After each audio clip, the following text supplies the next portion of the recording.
Okay, we just have too much fun in here. Uh,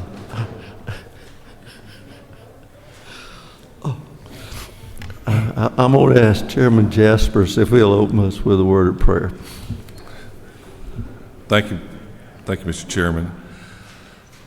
Heavenly Father, thank you for giving us a great new day to do work in your word. And, please look after us, Lord. Help us be kind to one another and treat each other with respect. These tense times just in this building, but all across the world and in our environment. And please just surround us with your love so that we show love to others and help us do this work. In your name, amen. Thank you, sir. Okay, we've got several senators lined up outside to present their bill. I think Senator Dixon is here. She has Senate Bill 49. After all the House members get in.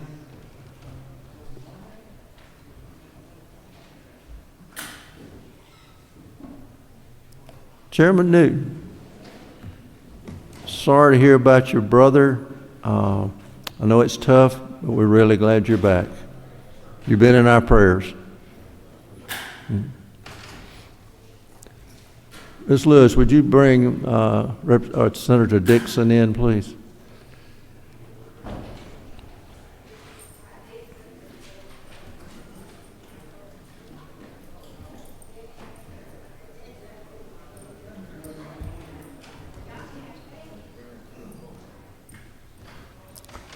All right, Senator, go ahead. You have Senate Bill 49. Good morning, Mr. Chairman, committee members. Yes, I bring Senate Bill 49 in front of you today. It has to do with third-party private providers in regards to building inspections and plan review. What this bill would allow would be for builders or contractors, they could use a third-party private provider in regards to these inspections, and then also with the plan review. And they wouldn't have to wait the statutory time frame, which for plan review it's 30 days, and for inspections it's 2 days. This is all kind of a rise from COVID, dealing with staffing issues at local municipalities, where they're cutting their staff in half, working 50 on, 50% off, in case somebody in the department contracts COVID. They wouldn't shut down the entire department, but with the strong real estate market, and then also coupled with dealing with COVID. They've had issues completing those, and some municipalities have had issues, completing those tasks, in the statutory time frame. And this would allow a builder to hire the third party. There would be a fee of 50% that would still be charged to the builder if they choose to go that route, because the counties or the cities would still have administrative duties and reviews that they would have to go through. Would be happy to answer any questions. Okay, well, anyone, oh, it's lighting up. Chairman Smith. Oh, Chairman Fleming, excuse me. He took your chair, goodness. Mr. Chairman, I might ought to move first. I didn't realize I took her chair. There's a seat back here. I'll move back here if she wants me to. You're good. You're good. Okay. Go ahead. Thank you, Senator. You said, Senator, there would be some sort of charge for doing this. What was that? Yes, sir. So if a contractor or builder, elected to use the third party, they whatever that third party charge, they would pay that, but then they would still be required to pay 50% to the county or the city of the fee that they would charge normally, and that would be, like I said, for reviewing and then administrative duties. And then one thing I failed to mention is if the builder elected to go that route, but the county or the city could perform that duty within the statutory time frame, the county could charge an additional convenience fee up to the full amount of the fee, but not to exceed that.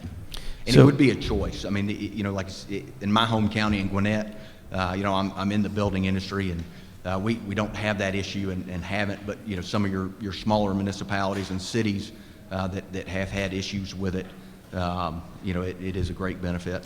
So you just mentioned you'd have a choice. I'm looking at the bill on page 67, line 67, 68, and 69.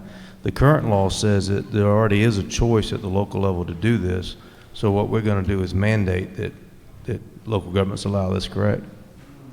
Yes, that is correct. Okay, thank you. Okay, who's,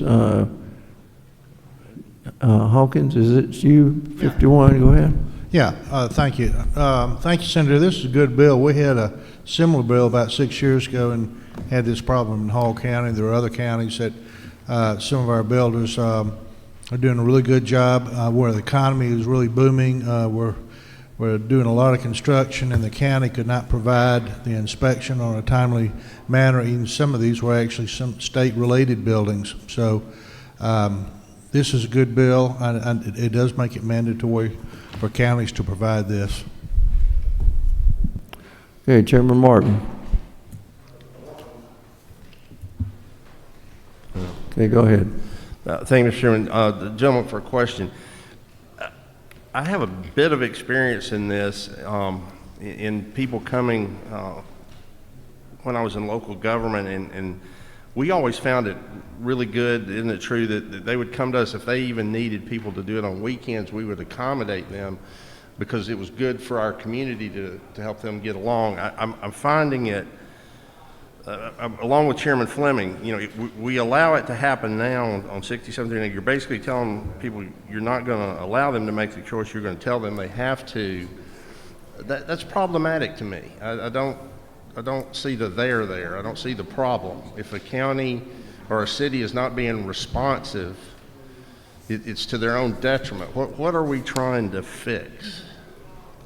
Right. I think I understand the question. I mean, it would be up to the builder or the contractor. I mean, they could elect to use a third party or, you know, stay with the county and wait that statutory time frame. Should we just leave it up to then, gentlemen, another question, should we just leave it up to the builder and contractor to decide all the things that are going to go and get rid of the building codes and things like that? I mean, I understand what you're trying to do, and I guess I just have a concern about it because the county down the road, or the city, is it not true, is going to stand by if something goes wrong with that building, you know, and they were responsible for the inspection, but now they're not, and that third party that may have been a professional licensed inspector, but maybe gone from the state of Georgia 10 years down the road when a foundation goes bad or something like that. Who's going to be responsible for that building then? Right. You know, it's my understanding, I mean, like you said, I mean, they've got to be a qualified inspector, you know, if you choose to go that third route. But I mean, as far as the inspection, I mean, with the foundation, I'm in the home building industry, not the commercial, but, you know, typically there's a warranty, you know, that the builder gives, but currently there's no liability that goes back to the county once the inspection's done and everything's approved. I mean, you've got a warranty, a 210 warranty typically, you know, in the home building industry. Last question. Excuse me. Remember, this is not a place to bait these bills. It's a place to ask a question or two. We've still got two more and maybe three, if so if you'll meet with him after. Yes, sir. Oh, no. Okay. I just didn't know if we had a problem other than the emergent situation we were in now. All right, thank you, sir. Chairman Setzler. Thank you, Mr. Chairman. The gentleman, this third-party reviewer, is this person selected and paid by the county or city, or is this person paid for by the person that's applying for the permit? Yeah, great question. It would be paid for by the builder or contractor. Okay. They would pay for the third party. My concern is, right now, if you're in the design business, you take your design to the county and they grade your paper for you and say if you pass. What this sounds like is I'm hiring the person to grade my paper for me and I'm paying them. I mean, is there a conflict there? Conflict of interest? I don't believe so. I mean, in the bill, they would have to be a certified, whatever inspection or review process they're going through. They would have to be certified, and it would be a third party they would be hiring. I know, and the county would still have the ability to review it once everything's submitted. my concern, Mr. Chairman, was just this question of, the person that's paying the invoice, paying the bill is, you're hiring somebody to review your stuff for you. It's one thing for them to prepare you to go present to the city, but when they're making the decision if you get the permit or not, I'm just trying to understand, is there a conflict there? Okay.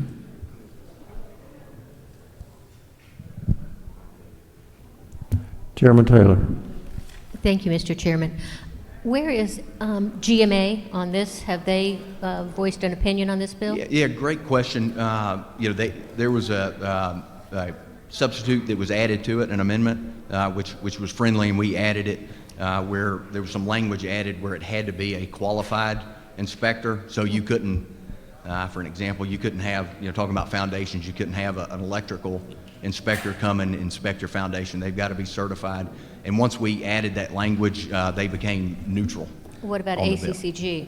They're neutral as well Thank with you. that added language.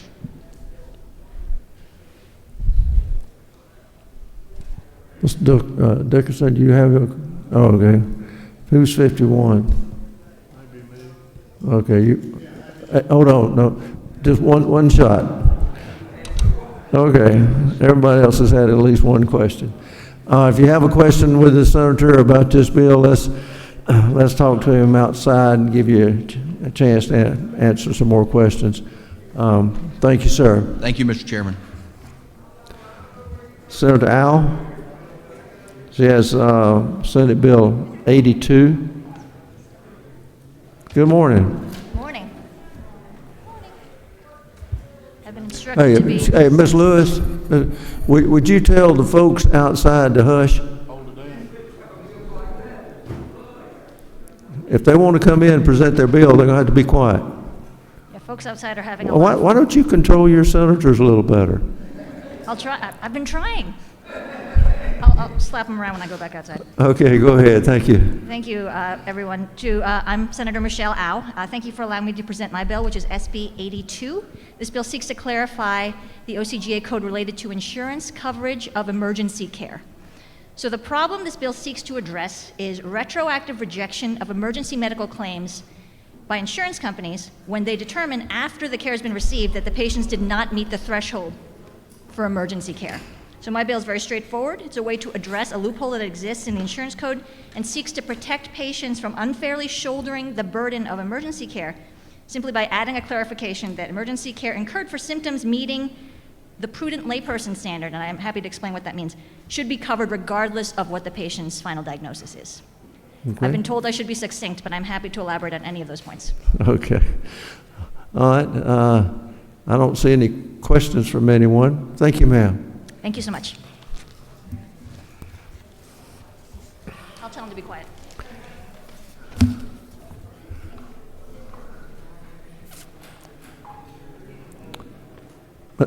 Senator Robertson. Yes, sir, You have been in law enforcement for a year or two, right? Yes, sir. When you leave, would you tell the senators who are out there who are making all this racket that if I hear another sound in here, we're shutting down and just going to start doing the calendar for Monday? Yes, sir, I will. So that nobody else will be able to present. So go ahead, sir. Yes, I'll ask them to move down the hall too, Mr. Chairman. Well, I don't care where they go. I just don't want to hear them. Yes, sir. And we can't hear y'all make the presentation. So, Yes, sir. Mr. Chairman, if I may, this is Senate Bill 114. What it does is currently when an individual charged with a nonviolent felony is released from the Department of Corrections, if they are under community supervision, there are obstacles in their way from getting their professional licensing in HVAC and plumbing and things of that nature through the state. So what this bill does, it moves those obstacles out of the way unless that individual is charged with a Chapter 5 crime, which would be those violent crimes such as murder, kidnapping, sexual assault, and also those individuals on sex offenders lists would not be able to take advantage of this. But it would help these individuals with skill sets that they've already developed and have developed while inside of the Department of Corrections get out and get well-paying jobs and be part of a productive economy. okay. Any questions from anyone? Seeing none. Please tell your partners in crime back there to I respect the chair rules of my representative. Thank you, sir. I'll Thank take you. care of it.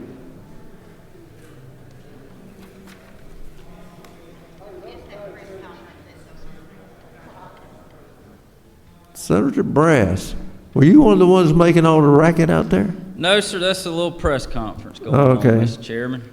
I Okay. tried to get them to hush, but they don't listen to me. All right, go ahead. You got Senate Bill 145. Yes, sir, that's correct. Under current law, the only way to get package sales on a referendum for a particular county or municipality is you have to get a petition signed by 35% of registered voters. This bill does two things. Number one, it lowers that petition from 35 down to 20%. And then it adds a second option of by local ordinance or resolution, a county or municipality can put it on the ballot themselves. Without the 20%. Without the 20%, that's Okay. correct. It's a either or. Okay. All right. Well, I don't see any questions. Thank you, sir. Thank you, Mr. Chairman. Senator Gooch. Yes, Senate Bill 159 and 165. Morning, Senator. Good morning. Just wanted to let y'all know the noise that you're hearing in the hall is coming from a press conference. It's not the senators or the other okay. members out there, but it is loud out Well, I'll apologize to each one of the senators then. there. No worries. 165 is an easy bill. It deals with electric vehicles and slow speed limit zones. Requires either like a triangle, like on a farm tractor, or a strobe light. It's an option, either or. Previously, we passed this bill a couple years ago that required the strobe on these smaller vehicles. The manufacturers that would like to come to Georgia would like to have the option of the triangle or the strobe light.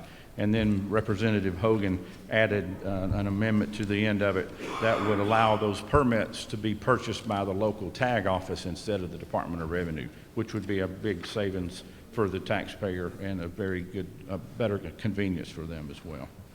Okay, what about 159? SB 159 is a good bill for the school districts around the state. Every state other than Georgia allows the local school boards the option at their discretion to use alternative forms of transportation for children like with an EIP or IEP or homeless, displaced children. They can take them to and from their school activities or to and from home in a alternative vehicle other than a school bus.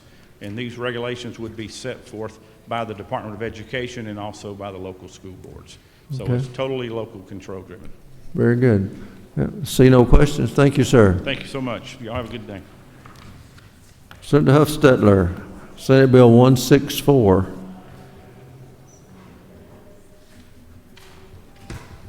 Morning, Senator. Morning. I'm here to present Senate Bill 164. This bill was passed out of the House last year, and with the shortened session, didn't get through. I was asked to bring it over to try to speed the process up this year and pass it out of the Senate. It is an HIV update bill. Really, some of that was from the 1980s. It takes out a couple of sections where it says the Department of Community Health will approve the tests, which they don't approve them.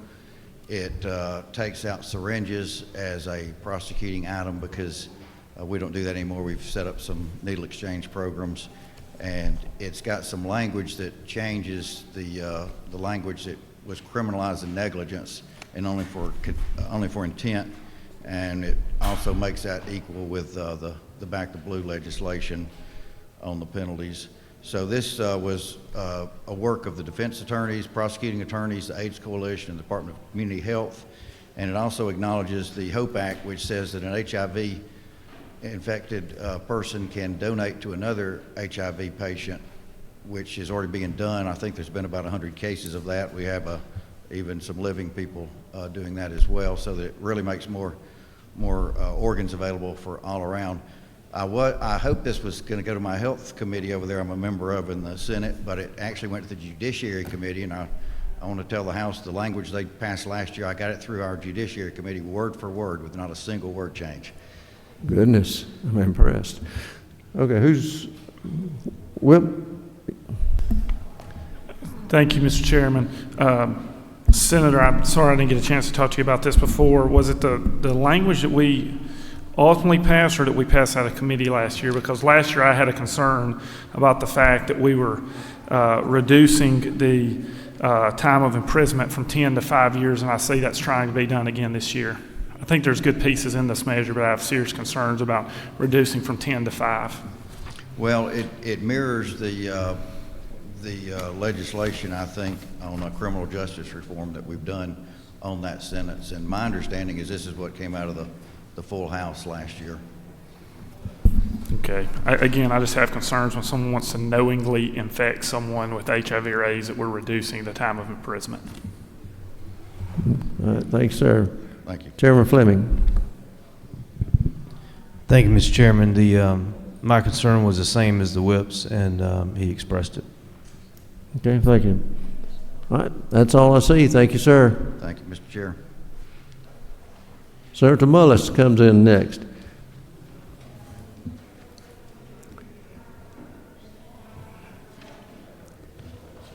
Senator, you have been busy. This is your third visit. I don't know what happened.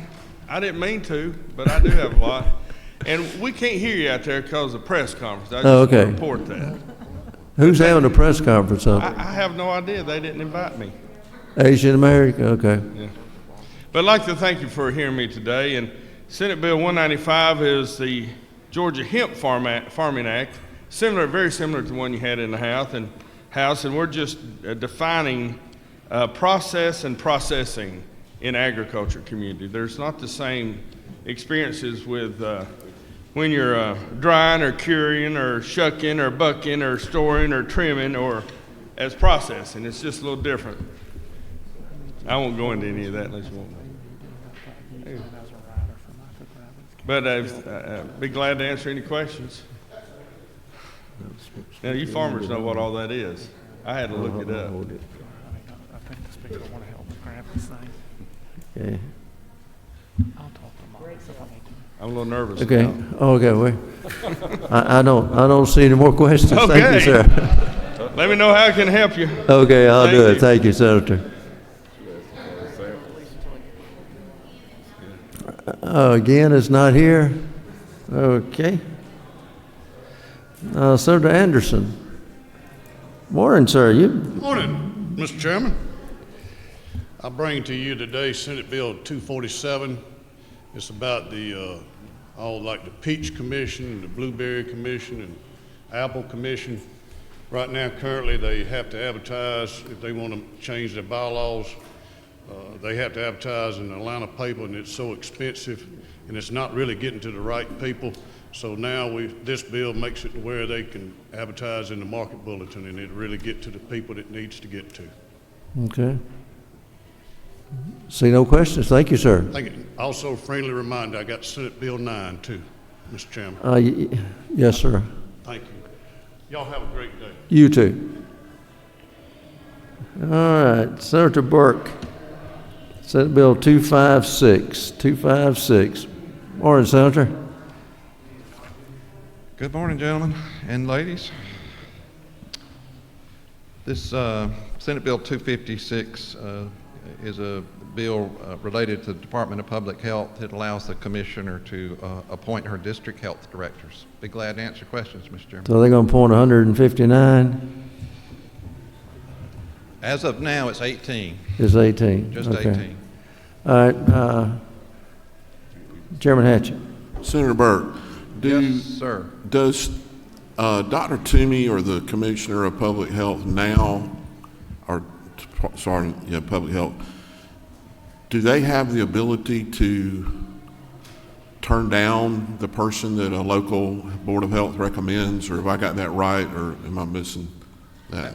As I understand the process, she does pick a candidate, but every county health board has a up and down vote, which is not a real problem when there's these one county health departments. But where I live, and probably where you live, some of these health boards are 18, 22 counties, and that's just very, very difficult for her to spend a lot of time going through that process when we need her focused on what her real job is, which is keeping Georgia safe. So she now makes a recommendation to the local board, right, to hire somebody. Right. And so this bill she would not have to get approval of the local board? Right. Okay. Now, obviously, from the standpoint of management, it should be stupid to hire somebody that couldn't get along with those people. I mean, so Right. keep that in mind. I mean, they still have to work together. But it just allows her a little bit more freedom to focus on what's important in her job rather than having sometimes to visit 20 counties to get approval for the person she wants to be in those roles. Thank you. Chairman Cooper. Thank you, Mr. Chairman. It also, if you can imagine, it puts the person that's hired in a pretty awkward position because it's like they're answering to two bosses. You know, that Dr. Toomey, and we're paying them. The state does. And yet they have to get approval from the local, and so it really makes it hard when we're trying to be and coordinate an effort on health care across the state. Mr. Wilkerson. Thank you, Mr. Chairman. I'm looking at lines 10 through 15.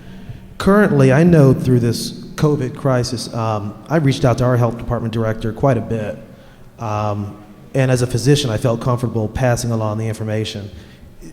Going forward, does this person not have to be a physician that is appointed to be the director? Yes, sir. If you'll look at line 29, the Legislative Council just moved that, but it still requires it to be a physician. Okay, so there's still a physician. It's just appointed by the state. Okay. Thank you. Chairman Fleming. Thank you, Mr. Chairman. Senator, I was trying to figure out, and I think I did get a call from one of my local Board of Health people about this bill, and they had concerns about it. And if I understand it correctly, and I think the Chairman Hatchett said it, but I want to make sure I got it.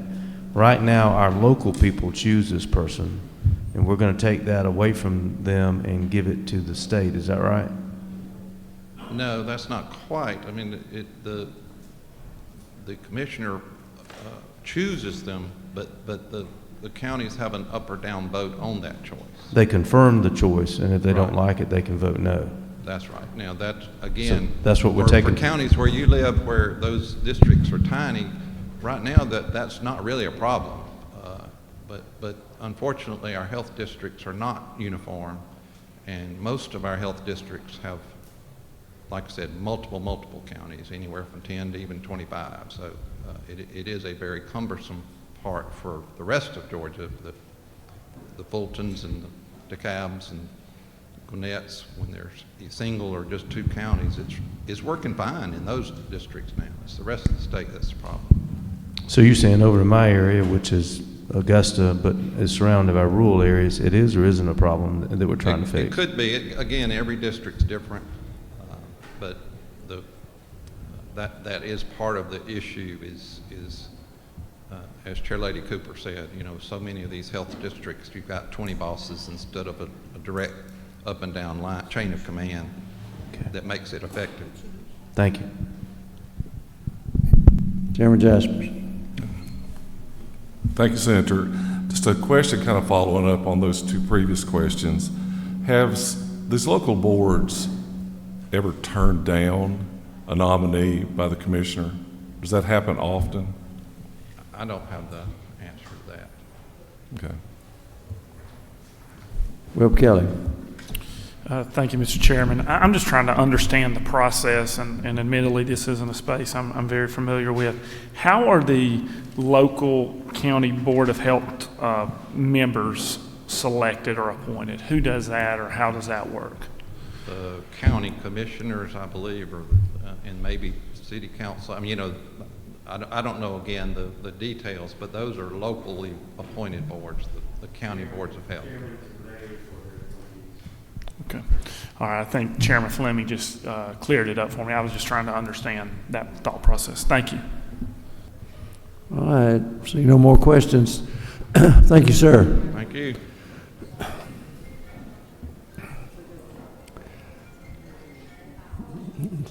You know, Chairman Cooper, if we were in a classroom, I'd take your phone. I'd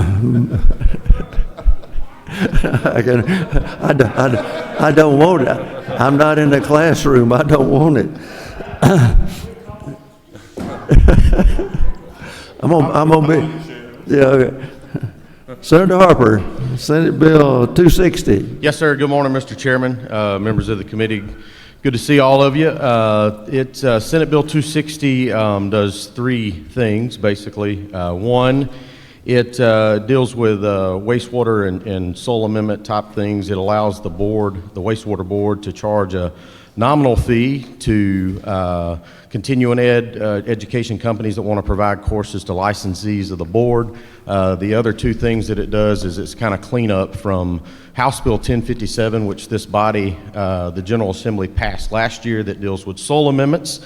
It clarifies what that forestry byproducts that was left out of the legislation last year are exempted from that definition, and it also includes buffer width maximums, as that's kind of the normal practice in the code and what we've done throughout the code in Georgia when it comes to buffers, and that just clarifies that particular language and leaves them at 100 feet, or a maximum of 100 feet. That's what 260 does, Mr. Chairman. Okay.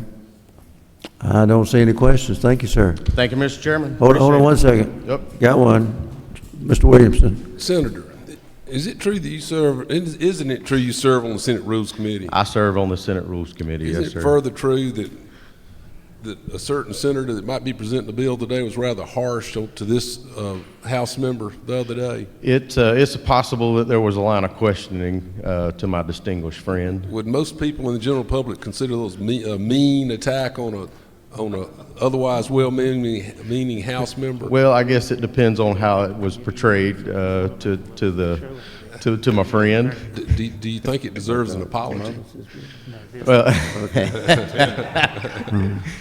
Well, I will say this. We will not be asking that same line of question to my friend Representative Williamson going forward. Well, you can see how hard working this Rules Committee is, and I wish y'all could practice a little bit more decorum over there. Thank you, Senator.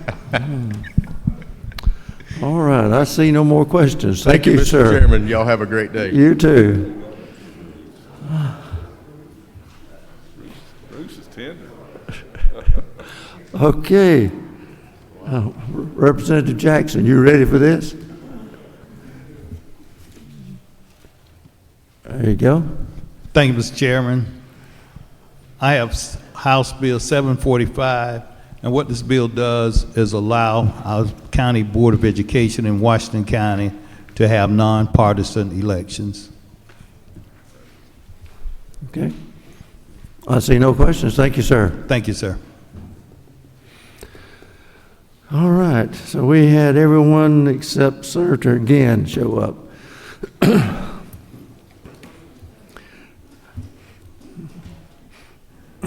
Okay. Representative Williamson. On Senate Bill 260, are you moving that we recommit that Yes, sir. bill I'd like to move that we recommit Senate Bill 260 back to committee? back to committee. Okay, got a motion on second. All in favor say aye. All opposed, like sign. It's gone. Thank you. All right. Let's take a look at, we're setting, excuse me, we're setting Monday's calendar. Has everyone gone down to the second floor and been tested?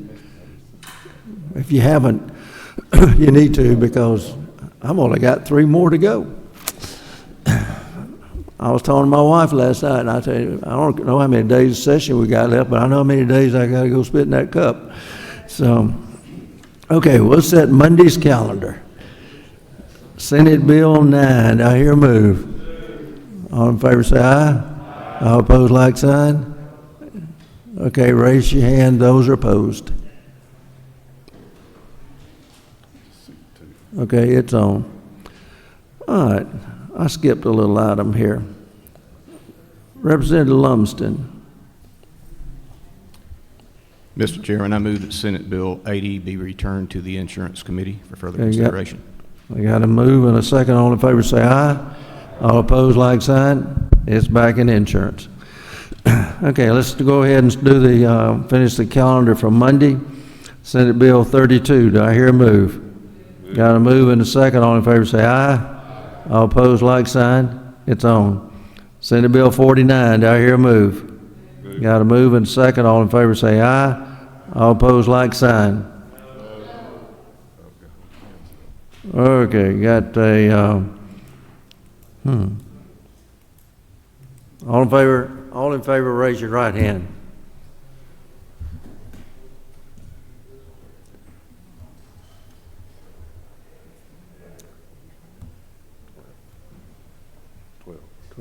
Okay. All opposed, like sign.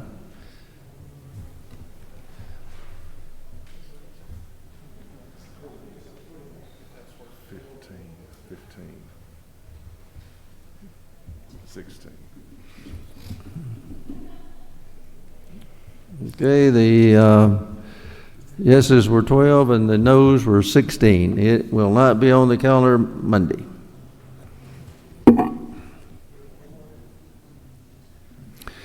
All right, let's go on down to Senate Bill 114. Do I hear a move? Got a move and a second. All in favor say aye. All opposed, like sign. It's on. Senate Bill 145. Do I hear a move? Got a move and a second. All in favor say aye. All opposed, like sign. It's on. Senate Bill 159. Do I hear a move? Gosh. All in favor say aye. All opposed, like sign. Senate Bill 185. Do I hear a move? Got a move and a second. All in favor say aye. All opposed, like sign. Senate Bill 219. Do I hear a move?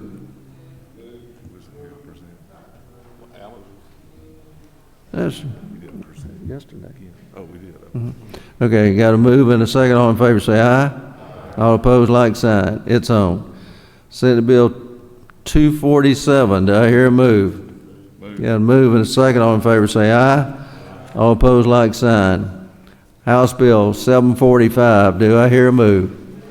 We got a move and a second. All in favor say aye. All opposed, like sign. All right, let's go through these one more time so everybody will know which ones are on.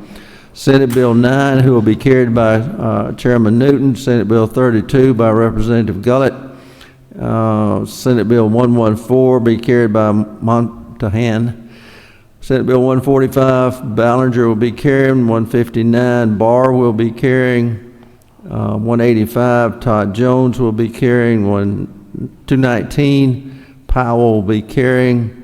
247, Meeks will be carrying. And 745, Jackson will be carrying. And I have Mr. Chairman from the House Caucus. Mr. Chairman, pursuant to Rule 33.3, I move that debate be limited to no more than 1 hour on each bill on the calendar for Monday, March 22nd. Time to be allocated by the Speaker. Okay, and I have a move and a second. All in favor say aye. Aye. All opposed, like sign. Okay, all opposed, raise your right hand.